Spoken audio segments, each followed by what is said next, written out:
aimes les histoires qui font un peu peur, qui sont remplies de mystères et plein d'enquêtes, alors accroche-toi bien à ta chaise, car on va explorer le mystère de la chambre jaune. C'est parti. Le titre, Le mystère de la chambre jaune, l'auteur Gaston Leroux, illustrateur Édouard Loewy, éditeur Le Livre de Poche, genre un roman policier, le lieu France, l'époque 19e siècle et les personnages principaux, Joseph Rouletabille accompagné de Mademoiselle Stangerson.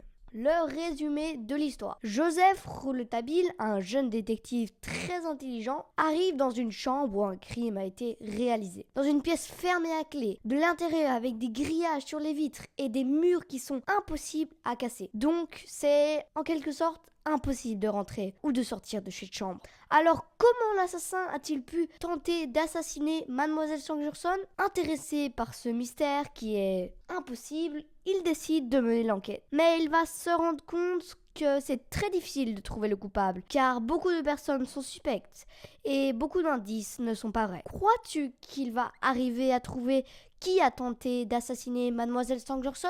Si tu veux savoir, lis le livre. Mon avis sur le livre.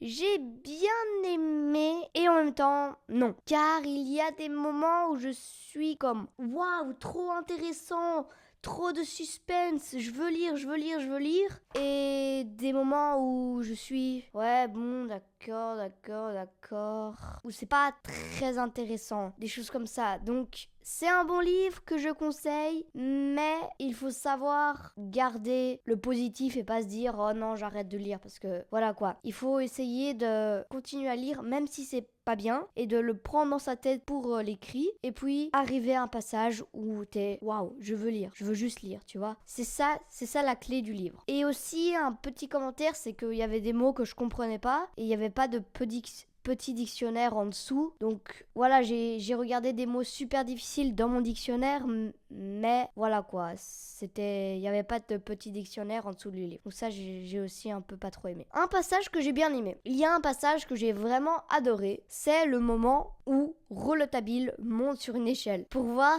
ce qu'il y a dans la pièce en haut de lui. Ce passage m'a vraiment intéressé plus que les autres, car on sent qu'il va se passer une chose. On est curieux comme lui, on a envie de savoir ce qu'il va découvrir. Et quand il regarde en l'intérieur et qu'il voit ce qu'il y a, c'est un vrai moment qui m'a choqué. Si vous voulez savoir ce qu'il y avait dans la pièce, lisez le livre.